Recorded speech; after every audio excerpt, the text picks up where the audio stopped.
entender lo que le dice este hombre que parece totalmente borracho. No me la pongas más difícil porque me siento bastante mal. Bueno, imagínate cómo me siento yo. Y ahí solita. El internet seguro. Cancha del Estadio Azteca después de 40.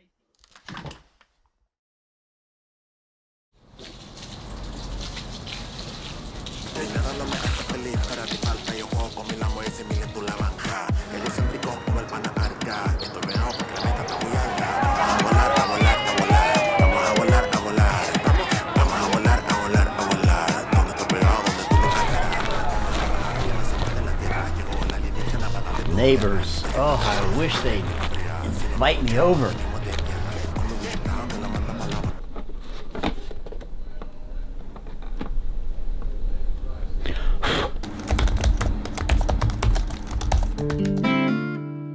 The dog. El perro, pero. El perro. Now I concede I will never be considered bilingual, but that doesn't stop me from trying while I'm in Mexico. It doesn't stop me from making a complete fool of myself. All of those foolish moments I consider accomplishments because, let's face it, effective learning always has a bit of pain attached to it, doesn't it? So what are some of the most common gringo mistakes we make in Spanish? That is the topic for today. Now, the degree of difficulty in our Spanish today that we'll be talking about is not even close to difficult.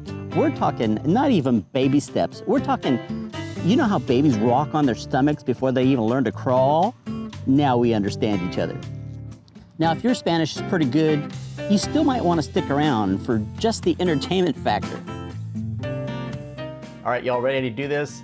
So remember, this is not even baby steps here. This is not at all Spanish gone wild, okay? Very simple, basic stuff, and we're gonna start with the letter Z in Spanish. The letter Z, which is pronounced just like the letter S in English. So, my personal pet peeve in Acapulco, and sorry my Acapulco friends to put you on the spot here, but you say the word Zócalo wrong. Yes, it's spelled with a Z. Yes, you say Zócalo. Let's go to the Zócalo. And all the Mexicans look at you saying, dude, can you just get that one letter right? It's called Zócalo, not Zócalo. You know how we're always making fun of Mexicans when they say the word Snickers? I want to buy an Snickers bar. Snickers. There's no E in the word Snickers. Same thing, so Zócalo instead of Zócalo. You know, now that we're all home now, we're all quarantined, and everybody's on the computers now. And that means there's that many more hackers out there trying to get at your stuff. So I think it's time that we should all consider getting our own VPN to protect our personal information from these hackers, from the bad guys. I read that last year, the number of Americans utilizing a VPN was 2%. This year, it bumped up to 8%. And it's actually projected to be one of the next technology booms. So this is a great time to get in on the ground level while the prices are cheap. So if you're interested in getting your own personal VPN, consider PureVPN. You can find it in my affiliate links in the description below. Do it now. All right. I hear Gringos say this a lot. When Mexicans are greeting you, they say, ¿Cómo estás? And we say, muy bueno, which actually means I'm delicious. So change bueno to muy bien, meaning I'm fine. Muy bueno. I get the wrong idea there. One of the challenges that I face personally is that I've been around Spanish-speaking people all my life, and I have acquired somewhat of a bilingual sounding tongue, which prompts Mexicans when I speak to them to rattle off sentences and assume that I'm understanding them. It can get a bit overwhelming and intimidating. Hey, I'm not proud of it, but I will also admit that when I communicate in Mexico, I often fake a stronger gringo accent, preventing me from sliding deep into a conversation to nowhere. It's my way of evening the playing field. Now, one would think that I would be fluent in Spanish with all this documentation that I'm in possession of. frivolous as it may be. My DNA report says that I am almost 40% Spaniard from the southern tip of Spain, the Andalusia area. It also says that I'm 32% Native American. Half that comes from New Mexico before it was Mexico on my mom's side, more than likely Apache.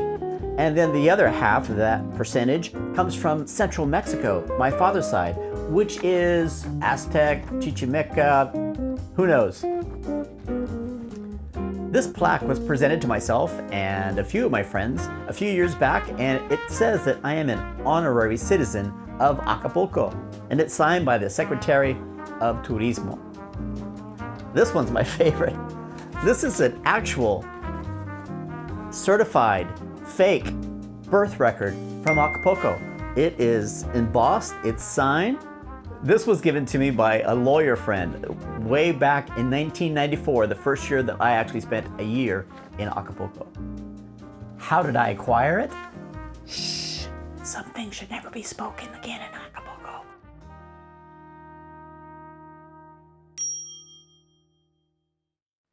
All right, I'm going to talk about the 3 excuse me's, because in English, when 3 separate things happen, we use the same word. So I'm going to give you the 3 excuse me's in English, and then I'm going to tell you what the Spanish version is. All right? The version is. So the first one is, I have a question. Like, excuse me, I have a question. Excuse me, can I get through? If you're cutting through a line or something. And excuse me. All right? The 3 excuse me's. Here we go. The first one, I have a question, is disculpe. Disculpe. And then you can finish in English if you don't know the rest, but it tells them that you're making an effort. Disculpe. Excuse me, I have a question. The next one is, can I get through? Con permiso. Con permiso. And you'll be surprised how fast the C's part there. They will let you through because, wow, very impressive. He knows con permiso, the gringo. And the next one, oh, perdón. Or if it happens to happen elsewhere, it's still perdón, maybe with more emphasis. Perdón. Don't say perdón. Perdón. Perdón. The 3 excuse me's. Here's one that I just learned. This is not baby steps. This is a little advanced because I can never remember to say this. You're in a restaurant and they ask in Spanish or English if they could take your plate. And when they do, they'll say con permiso. And it's so proper, it's so polite for you to respond propio. Propio. For the life of me, I can't remember to say it. I know what it is, I know what it means, but when that moment arrives, now I spoke earlier about being embarrassed, especially when you're trying your Spanish. I've got one of the most embarrassing moments, and I tell you, it's true. If you embarrass the hell out of yourself, you're gonna remember never to do or say that again. So, here's my story. For years, I've been taking the public buses in Acapulco. And you know, I try to be a gentleman whenever there's a lady that gets on the bus and there are no seats left, I'll offer her my seat. And I was for years saying it wrong. For years, I was saying, ¿quieres sentir? And for years, I know they know what I'm trying to say, so they take the seat. But when I saw them talking to the lady next to them, you know, with a giggle and a chuckle, and it's like they've known each other for years. When I rode with a local who was fluent in Spanish, and he heard me say that, he says, what did you just tell her? ¿Quieres sentir? Andy, you just asked her if she wants a feel. So the correct way of saying, would you like to have a seat, is ¿quieres sentarse? Very polite, very proper. Don't say, ¿quieres sentir? Would you like to feel? Say, ¿quieres sentarse? Lesson learned. On the other hand, if you know a Spanish-speaking person that struggles with English like I do with Spanish, there is one way to get back at them. If they're giving you a hard time, ask them this question.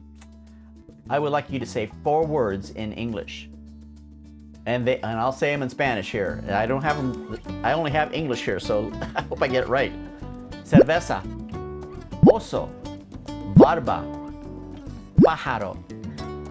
Completely different in Spanish. But in English, beer, bear, beard, bird, beer, bear, beard, bird. Have them say those 4 words, not even fast, just have them say it slow. It all sounds the same to them. All right, folks, you've made it this far in this video. Please take the time to subscribe, help an old man out, and don't forget to hit that notification bell. That way you will be notified whenever one of these valuable learning tools come your way.